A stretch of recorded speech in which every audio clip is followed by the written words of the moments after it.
Xem một lần mà hiểu hết mọi hiệu ứng tâm lý của con người, đó sẽ là một trải nghiệm như thế nào. Hiệu ứng thứ nhất, hiệu ứng Hải Mã. Không biết bạn, người đang xem video này, đã từng có cảm giác như thế này chưa? Trong một khoảnh khắc bất chợt, mọi thứ trước mắt bỗng trở nên vô cùng quen thuộc, giống như bạn đã từng trải qua cảnh này ở đâu đó. Khi đang làm một việc rất bình thường, bạn lại cảm thấy như mình đã từng làm việc ấy trước kia. Hoặc khi đến một nơi hoàn toàn mới, bạn lại thấy nó quen thuộc đến kỳ lạ, như thể đã từng đặt chân đến đây rồi, nhưng dù cố gắng thế nào cũng không thể nhớ ra được. Đôi khi, cảm giác ấy còn đến từ trong mơ. Bạn có thể từng mơ thấy một cảnh tượng nào đó, và rất lâu sau, khi nhìn thấy cùng một khung cảnh ngoài đời thật, bạn bỗng sững người vì nhận ra nó giống hệt trong giấc mơ của mình. Thậm chí, ngay khi đang xem video này, bạn cũng có thể cảm thấy như mình đã từng xem qua nó rồi. Cảm giác quen thuộc nhưng không thể nhớ rõ ràng ấy chính là hiệu ứng Hải Mã, còn được gọi là ảo giác ký ức hoặc cảm giác từng thấy, déjà vu. Hiệu ứng này được nhà tâm lý học người Pháp Boirac phát hiện vào thế kỷ 19. Ông cho rằng, những điều mà con người từng trải qua, bao gồm suy nghĩ, cảm giác hay các trạng thái tâm lý, thật ra không hề biến mất theo thời gian. Chúng vẫn tồn tại trong não bộ của chúng ta, chỉ là ta không thể chủ động nhớ lại được mà thôi. Nhà tư tưởng nổi tiếng người Áo Sigmund Freud cũng từng nói rằng, trí nhớ và sự quên lãng của con người là có chọn lọc.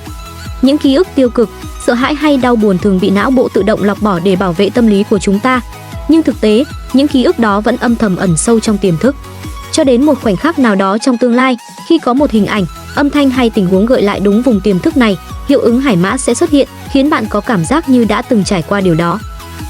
Theo khảo sát, có đến 2/3 số người trưởng thành từng trải nghiệm hiệu ứng này ít nhất một lần trong đời.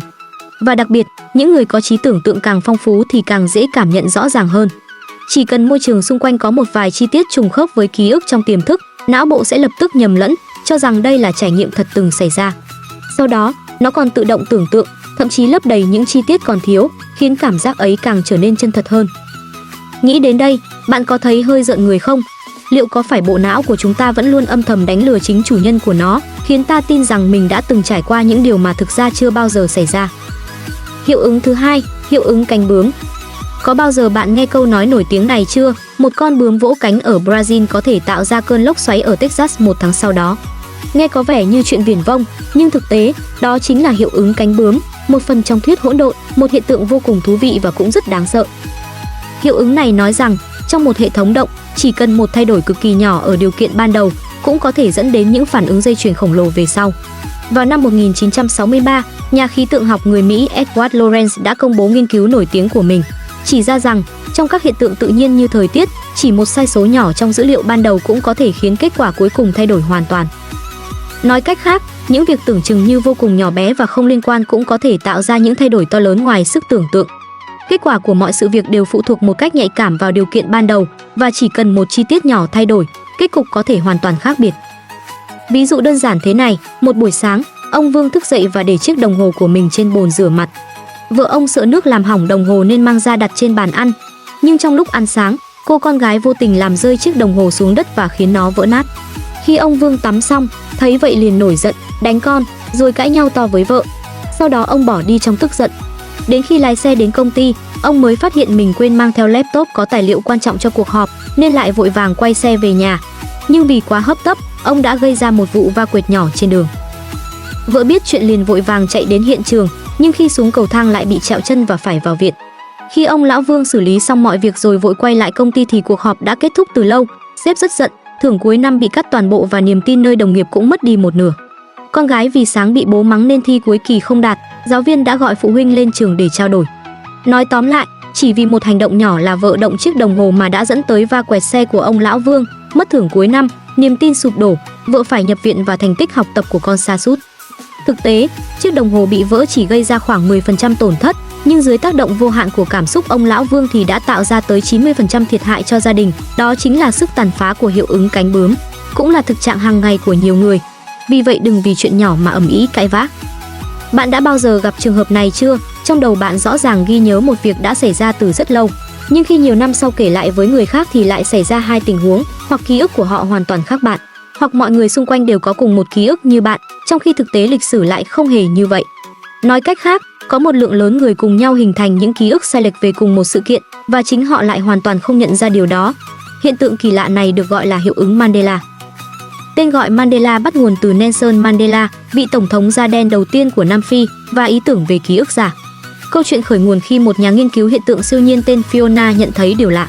Trong ký ức của cô, Mandela đã chết trong tù từ những năm 1980. Cô thậm chí còn nhớ rõ cảnh đưa tang và bài diễn văn đầy nước mắt của vợ ông được phát trên bản tin. Khi tin Mandela qua đời thật sự vào ngày 5 tháng 12 năm 2013 được công bố, điều khiến mọi người sửng sốt là rất nhiều người trên khắp thế giới cũng tự tin khẳng định rằng họ nhớ Mandela đã mất từ lâu. Sự trùng hợp của hàng nghìn, thậm chí hàng vạn ký ức sai lệch về cùng một chi tiết nhanh chóng thu hút sự chú ý của giới khoa học, và từ đó hiệu ứng Mandela dần trở nên phổ biến trong cộng đồng. Kể từ khi hiện tượng này được chú ý, vô số ví dụ tương tự đã được mọi người phát hiện khắp nơi trên thế giới. Hãy nghĩ đến bức tranh Mona Lisa, nhiều người tin rằng nụ cười của bà hướng sang phía bên trái, nhưng thực tế nụ cười nghiêng về bên phải. Không chỉ dừng lại ở một vài trường hợp đơn lẻ, hiện tượng này xuất hiện ở khắp nơi, trong vô số ký ức khác nhau của con người. Những chi tiết mà ta từng tin là hoàn toàn chính xác, bỗng một ngày lại không còn khớp với thực tế. Có người nhớ hình ảnh, có người nhớ âm thanh, có người thậm chí nhớ cả một sự kiện chưa từng xảy ra. Và điều đặc biệt là, rất nhiều người lại cùng chia sẻ một ký ức sai lệch giống hệt nhau. Những sự khác biệt nhỏ bé ấy, khi gộp lại, tạo nên một hiện tượng khiến cả thế giới phải đặt câu hỏi, phải chăng trí nhớ của con người không đáng tin như chúng ta vẫn nghĩ? Hay có điều gì đó trong thực tại đã âm thầm thay đổi mà ta không hề hay biết? Vậy nguyên do là gì? Phải chăng trí nhớ cá nhân đã lừa dối chúng ta, hay có ai đó đã cố ý thay đổi lịch sử? Khi suy nghĩ kỹ, sự thật ẩn sau hiện tượng này thực sự khiến người ta rùng mình. Ký ức tập thể có thể bị biến đổi, đồng bộ hóa hoặc nhiễm theo những cách mà chúng ta chưa hiểu hết. Hiệu ứng Mandela không chỉ là trò chơi của từng bộ não riêng lẻ mà còn là một hiện tượng xã hội, nơi ký ức chung của cộng đồng đôi khi lệch hẳn so với tài liệu lịch sử. Kết lại, hiệu ứng Mandela đặt ra một câu hỏi lớn cho chúng ta, điều gì thực sự là chúng ta đã từng biết? Liệu ta có thể hoàn toàn tin tưởng vào những ký ức mà bản thân và những người xung quanh cùng chia sẻ hay không? Suy ngẫm về điều này có thể khiến bạn thấy lạnh sống gáy và đồng thời khơi mở một hành trình khám phá sâu hơn về tâm lý, ký ức và bản chất của sự thật. Hiệu ứng số 4, hiệu ứng cửa sổ vỡ. Bạn có thể tưởng tượng một tòa nhà chỉ có vài ô cửa sổ bị vỡ mà lâu ngày không được sửa chữa sẽ trở nên như thế nào không? Đúng vậy, chẳng bao lâu sau, tòa nhà ấy sẽ thu hút những kẻ phá hoại, có thể là người lang thang hoặc những kẻ thích đập phá. Rồi họ sẽ tiếp tục làm vỡ thêm nhiều cửa sổ khác. Đây chính là hiệu ứng cửa sổ vỡ nổi tiếng. Hiệu ứng này cho thấy rằng, khi một vấn đề xấu không được xử lý kịp thời, nó sẽ nhanh chóng dẫn đến hậu quả nghiêm trọng hơn. Bất kể trong hoàn cảnh nào, nguyên lý này đều đúng. Ví dụ, một con đường vắng mà từ đầu không ai dọn dẹp, dần dần sẽ bị mọi người coi như nơi vứt rác và rồi thật sự trở thành một bãi rác. Trong tình cảm cũng vậy, khi đối mặt với bạo lực gia đình hay phản bội, nếu bạn luôn chọn cách tha thứ, thì mọi chuyện không những không tốt hơn mà còn ngày càng tệ đi. Những lỗi lầm sẽ lặp lại và mối quan hệ có thể đi đến mức không thể cứu vãn. Vì thế, cách tốt nhất chính là dừng lại kịp thời, biết cắt lỗ khi mối quan hệ bắt đầu rạn nứt. Hiệu ứng số 5, hiệu ứng hào quang. Hiệu ứng này được nhà tâm lý học người Mỹ Edward Thorndike đề xuất vào những năm 1920. Nó mô tả hiện tượng khi ta mới gặp một người, ta thường dựa vào ấn tượng đầu tiên để suy luận về toàn bộ tính cách và phẩm chất của họ.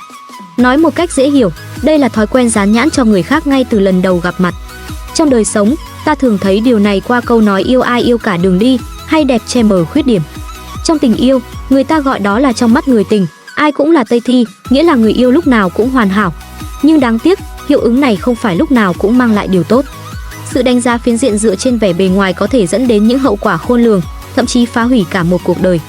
Ví dụ điển hình là đại thi hào Nga Pushkin, ông đã đem lòng yêu vợ mình, Natalia, ngay từ lần đầu gặp trong buổi vũ hội và nhanh chóng kết hôn, tin rằng cô hoàn hảo cả về ngoại hình lẫn tính cách. Nhưng thực tế, Natalia lại hoàn toàn khác, cô không hề yêu thơ ca, thích tiệc tùng xa hoa và giao du khắp nơi. Kết quả là Pushkin vì ghen tuông mà rơi vào cuộc đấu súng định mệnh và mất mạng. Tất cả bi kịch ấy đều bắt nguồn từ hiệu ứng hào quang. Hiệu ứng số 6, hiệu ứng bóng tối. Các nhà khoa học tại Đại học Toronto đã từng thực hiện một thí nghiệm thú vị.